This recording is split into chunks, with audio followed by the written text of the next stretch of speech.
than planning one day, you look at a 7-day span and separate your time into hour blocks. So you have the morning, which goes from, say, from when you wake up to your afternoon. Then you have your lunch period, you have your afternoon period, your evening period, and then your night period. It is better to sleep at night. Okay, between the hours of 2 o'clock and 4 o'clock in the morning is when your body is biologically trying to rest. This is why when the military plans attacks, generally they do them between 2 and 4 o'clock in the morning. Conversely, between the hours of 1 o'clock and 3 o'clock in the afternoon, quite often people get like the blahs, the afternoon blahs. Either they're lunch drunk because they've eaten food that causes all the circulation to go to their stomach and they're not eating a bunch of small meals during the day.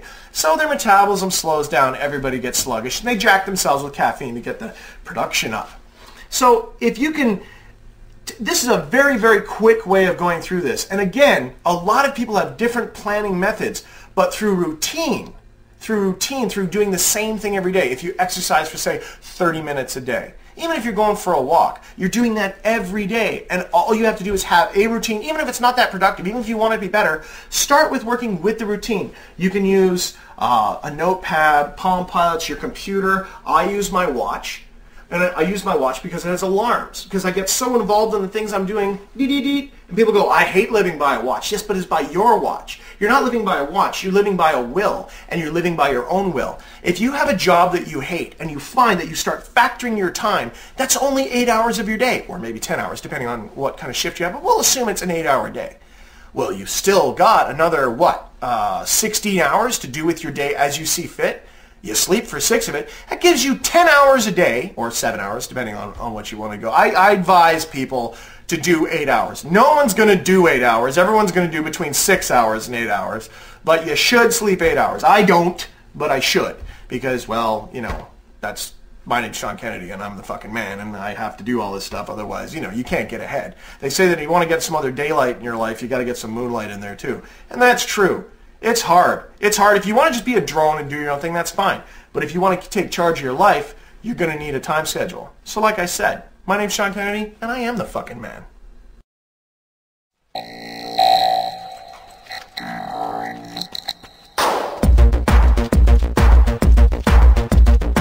Some people say there is mind, body, and spirit. Now, if you don't believe in the spirit, then you very definitely have to believe in the mind and body, because there is no spirit. Regardless of whether you believe there's mind, body, and spirit, you cannot deny that the body is foremost important on this particular realm of existence. We need to look after ourselves. We need to physically make sure that we are fit. And this is something that has been completely lost upon modern culture, is that nobody talks about what it is to be fit. Now, there's all kinds of people willing to take money from you and sell you all kinds of contraptions and meal and food and mixes in order to make you fit. And the whole purpose of it is to decrease the amount of effort that you have to put into it. Unfortunately, there is no magic bullet. There is no way to make you fit without a certain degree of suffering. Exercise sucks. There is no way about it. There is no shortcut. Even if you were to do steroids, all steroids do is allow your muscles to heal faster. But you still have to punish yourself in order to, damage the muscles so that they'll heal faster. As a matter of fact, there's more suffering if you do the steroids than if you don't, because you have to work out more. Dealing with generally the WOG populace, there's a lot of us who disgustingly are overweight, myself included. And we need to get ourselves in some sort of running shape. Now the question is why? Why? It's one thing to say, I'd like to be in better shape, but you think, why should I be in better shape? Well, mind, body, spirit. If you work on your mind and work on your body, if you believe in the spirit, that will also get healthy. If you don't believe in the spirit, if you work on your body, then conversely your mind will become healthy. You have to build up your body's level of fitness. It's something you have to do. If you don't do that, then how can you possibly hope to function at any kind of optimum level? It won't make sense. Now, you can check all the references anywhere. One of the best ways to get in shape is to actually move. And the easiest, cheapest way to get in shape is to run. This is why the U.S. Army, this is why armies all over the world are crazy about running. Yes, it is hard on your joints. Yes, but your legs are for running. That's what they're for. So if you start slow by walking, maybe doing hikes, doing whatever, you will be able to build up the strength and gradually you'll be able to run. This is very easy to do. Do it in the morning. Get your ass out of bed, get it around the block. There are no scales. There is nothing to compare it to. You don't compare yourself to me. You don't compare yourself to like Carl Lewis or someone like that. You have to just have your own scale scale, and every time you get out of bed and get around the block, I don't care if you crawl around the block the first time, it's a personal victory every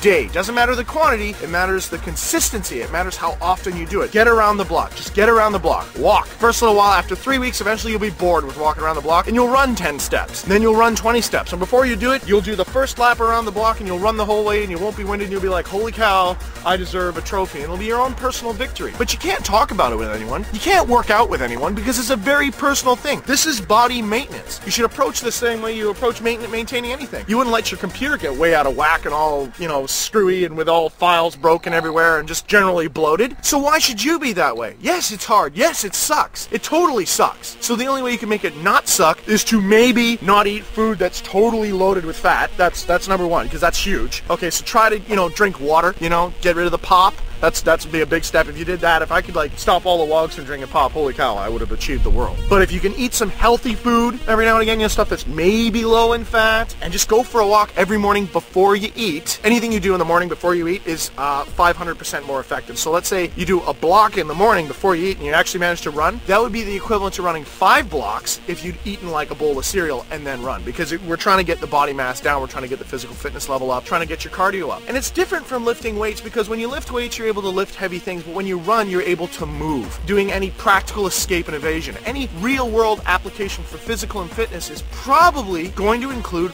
running. It is an ultimate exercise that builds up your capability to move. It takes down your body mass very, very quickly, I might add, and it works on your cardio. It's a brilliant way to work out, and best of all, it's free. It's totally free. Anyone who runs on the road will tell you that running on a treadmill is very different from running on a road. So I totally don't think anyone should have treadmills at all. Why should you? I mean, are you so confined that you can't actually go for a run around your block? Why in the hell would you need to buy a $1,000 piece of equipment just to run? The street's right outside. The reason why they sell the treadmills is because it's cathartic. We feel better if we bought the treadmill, because that way all of a sudden, we're already losing weight. No, it's bullshit. It's bullshit. You just need to go out, go for a run around the block, do it first thing in the morning. That's all you need to do. If you do that, even if you can't run, people go, I can't run, I hate running. Okay, fine. Waddle around the block. Walk around the block. Just get your ass around the block. And all those suckers walking by in cars be like, look at that guy, he's walking on the side. Yeah, but you're driving, guy. People have to start somewhere. Everywhere starts somewhere. I was sucking wind hard first few times I went around. You can better believe that. But you watch yourself on camera for a little while, you become very acutely aware of how out of shape you are, especially when people are making fun of you.